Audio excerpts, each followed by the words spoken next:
Hey, welcome to Afterlife Topics and Metaphysics. This is Cyrus, and today's video, I'm coming at you from a port in Kota, Kinabalu, Malaysia. It's just the latest place I'm visiting. Been here now like a week, maybe a week and a half almost. Pleasant, nice city. Most people speak English. It doesn't have the same hectic hustle and bustle as most places in Southeast Asia. Nice outdoor stuff. Actually drove across the island of Borneo. Well, not fully across, but like 100 kilometers inland to a national park a few days ago. So pretty cool. In the island of Borneo. I always wanted to go here when I was a kid, when I was a geography bee, when I was growing up. I could always identify all the countries, all the capitals. People thought I was crazy or autistic or something. But really, I was just really interested in exploration, going places, doing things, and checking out different cultures since I was a little kid. And Borneo was always on that list. Like I didn't think that it was like cosmopolitan with nice cities and things like that. I thought it was all jungle tribes from watching National Geographic, but that's not the case. There's very modern cities in Borneo, at least here on the Malaysian side. Most of Borneo is Indonesian. It's kind of cut, between Indonesian and Malaysian. And not to mention, there's one more country actually in Borneo, which is Brunei. It's just a very super rich little Islamic. What do you call an Islamic kingdom? Like a sultanate or something? I forget. Anyway, in this video, now since we're done with the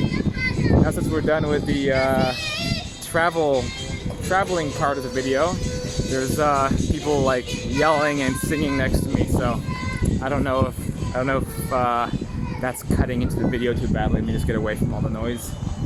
Anyway, so in this video, we're talking about 5 ways that life after death information can directly benefit your life, can make your life better in very practical ways. And one of the big reasons that I do this research and I write books and do stuff in this area, because I can see how it has a direct positive impact on people's lives. And so that's a big factor in all of this, I guess. Before we continue though, if you like this kind of work, if you think it's important to talk about the subject of like where we go when we die and demystifying something that's been being mystified since time immemorial, then please go down, hit that like button, subscribe to the channel, share the video possibly if you're not afraid of coming out of the spiritual closet among your friends on Facebook. And if you don't like these subjects, if you don't like what I'm doing, or you don't think it's important, then feel free not to do those things. Alright, so to continue. So what are 5 ways that this material can directly benefit your life? So, if I can just order them up in my brain real quick. Number 5 is that it reduces a sense of victimhood. So how many people in life feel like they have been victimized just by being born, just by existing, and then they carry that sense of victimhood with them throughout their life? So in my experience, this is a lot of people, at least a lot of people that I've known. And a big part of that comes with the fear and the finality of death. When you take that away, then suddenly you don't have to feel like you're such a victim anymore. You can, I don't know what these guys are doing. When you're not a victim anymore, then a lot more opportunities become possible, right? And so what is making a person into a victim? Well, it's being subjected to existence. This is something that people, of course, who have depression sometimes say, is that it just feels like they never asked, they never signed up for this life, and they just resent, they hate the fact that they were born. And this can assist with that when you see the big picture. And so I guess, that's probably a lot more I can talk about that, and how not having a sense of victimhood is really what you need to work on in life. You really need to work on taking charge of your life, taking responsibility, and finding productive ways to improve yourself, improve your life for yourself and people around you. Like, you need to be working on this every single day in some way. If you're not working on this every single day, then you can so easily fall into these same black holes that so many people fall into. Okay, so number 4. Fourth way that afterlife information can directly help you is that it puts things into the proper big picture, the big picture context. So many people live on a very short-term basis, for the most part because they're afraid of death. They don't want to think about it, they don't want to talk about it, and they don't want to think too far ahead in their lives, because the further ahead you think about, the more you are forced to confront this inevitability.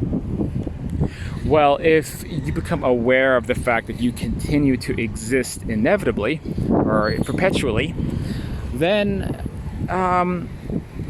it opens up new possibilities, because now you can think about, for example, what you're doing with your life, your mission, your career, your focus, how you're growing and improving as a person. You can put this into the long-term perspective and think about what you'll be doing, not at the end of your life here, but for the next, 500 years possibly. Like, there really is no limit when you become aware of this information. And for me personally, that has benefited me quite a bit.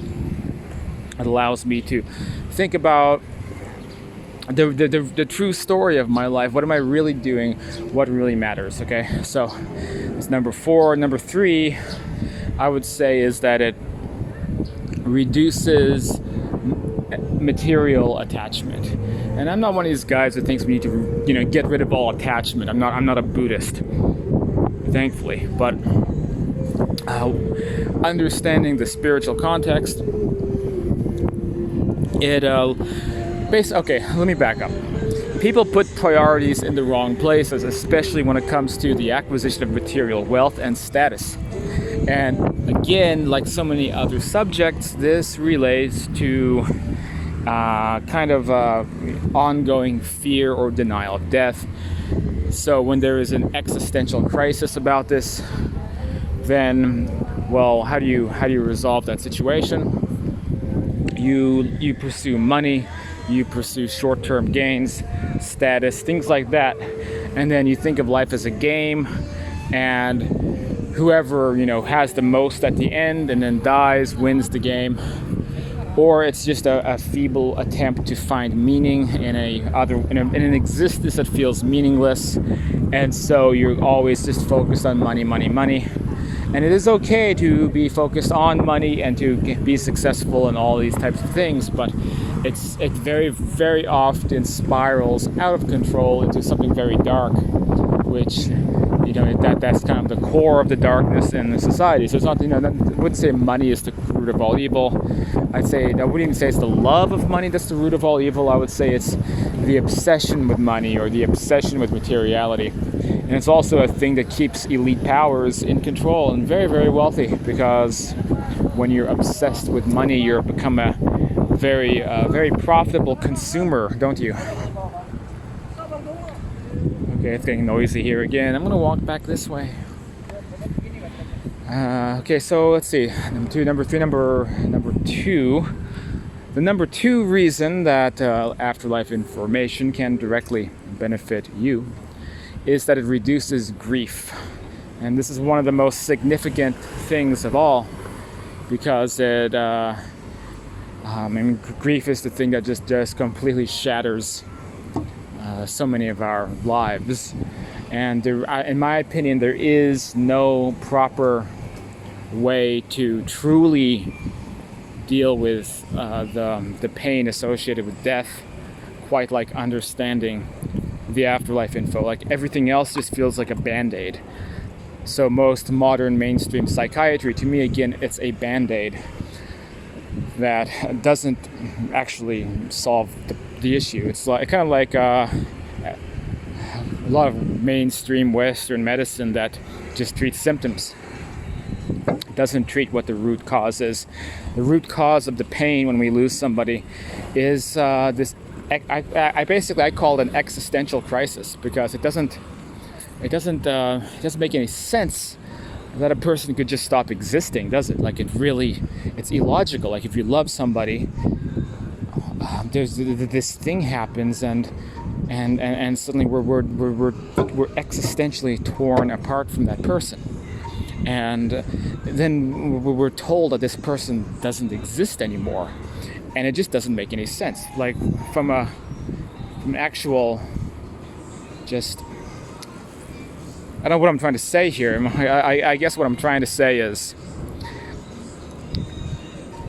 it's like our brains, we cannot process it. We cannot process the idea because it's so bizarre. Like, it's not natural.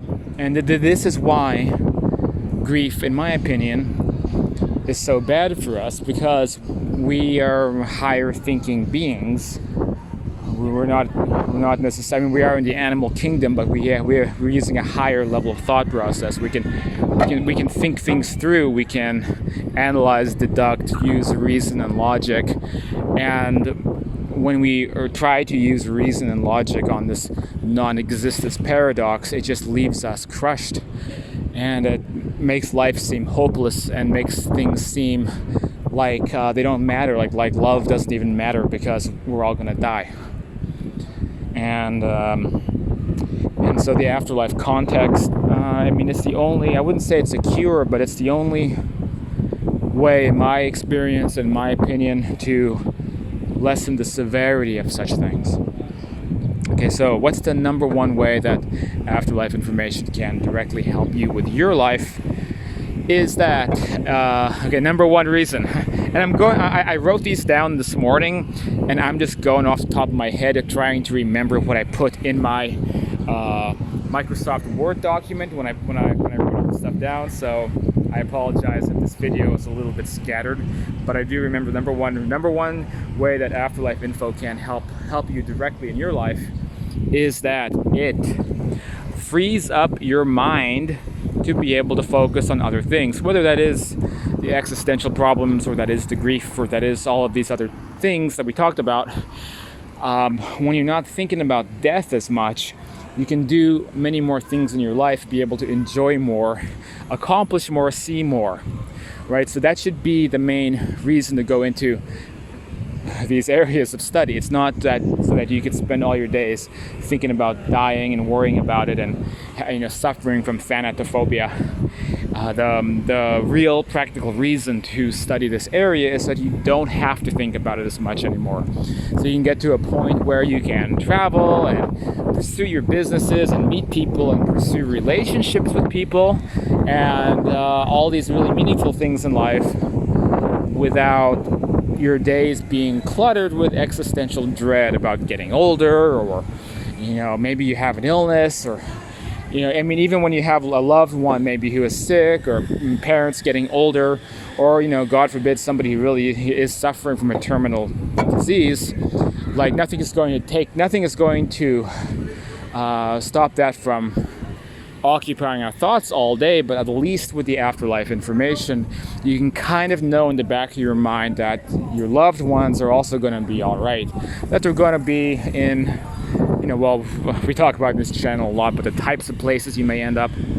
But for the most part, I mean, probably that's like 95% of us, they're going to be all right, as long as they're decent, normal people, and you're not like sociopath, crazy people who, sometimes this is where these so-called darker planes exist. But just your average decent person is going to be in an average decent condition when they cross over, in sometimes going to worlds, I don't say all the time, but sometimes going to worlds that look just like this one, with beaches and restaurants and water and fish.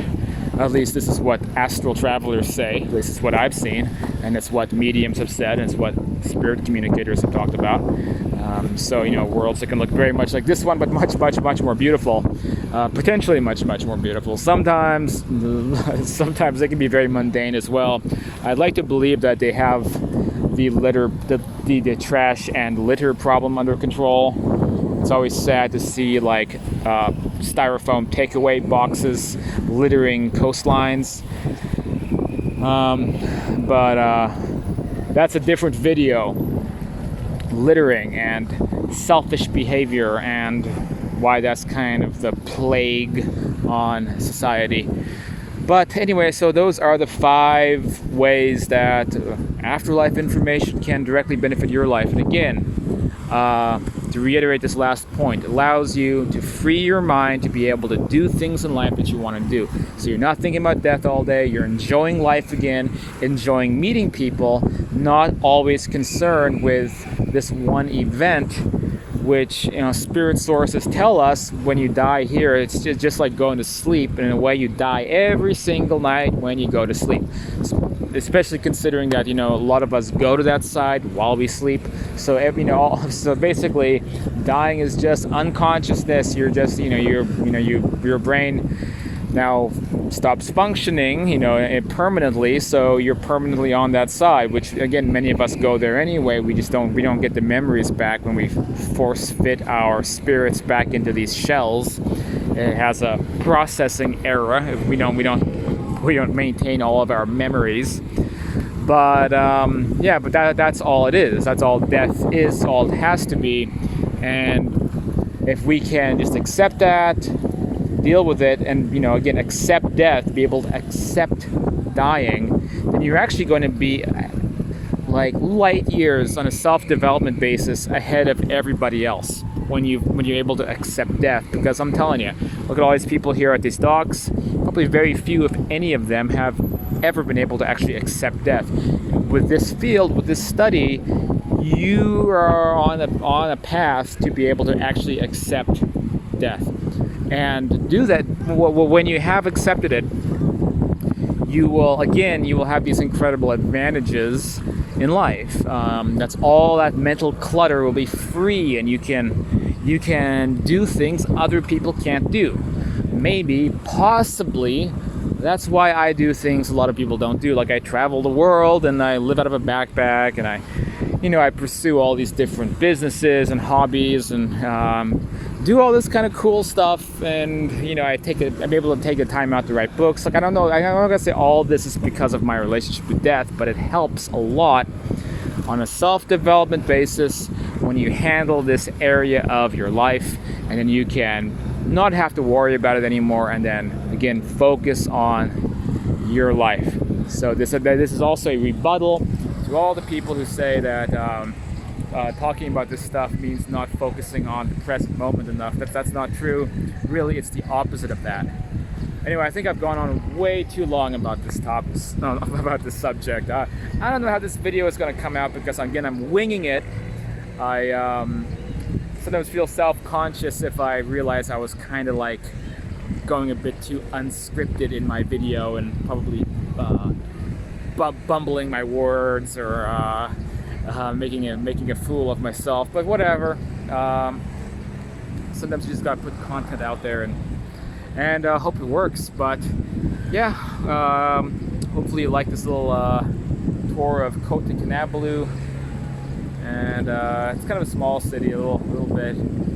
Not that exciting, I guess. Quaint, not much traffic, pretty scenery, pretty jungles. But anyway, what's some news? I'm on Facebook again, banned the second time, came back a second time. So you can still contact me on there. Again, you can find me on the group. The podcast, so I will be hopefully launching that soon on iTunes after I get that second episode up. And the Reddit community, reddit.com/r/afterlife topics. A couple hundred people in there. I'd like to see that number go up, so go ahead and give that a try. Sign up for the Reddit page and make a post, make a discussion. And what else? So yeah, and more interviews coming up, a couple interesting ones around the corner. That's about it. Thanks for watching. As always, I will say, please consider becoming a patron at patreon.com/afterlife topics if you want to help keep this thing going, help support this work. I always really appreciate that. Some of you guys are out there, you've been loyal, dedicated patrons, and I'm very appreciative of you guys for doing that and helping keep this whole thing going. But I guess that's it for now. And yeah, hope this video helped some of you guys, and I'll catch you on the next video.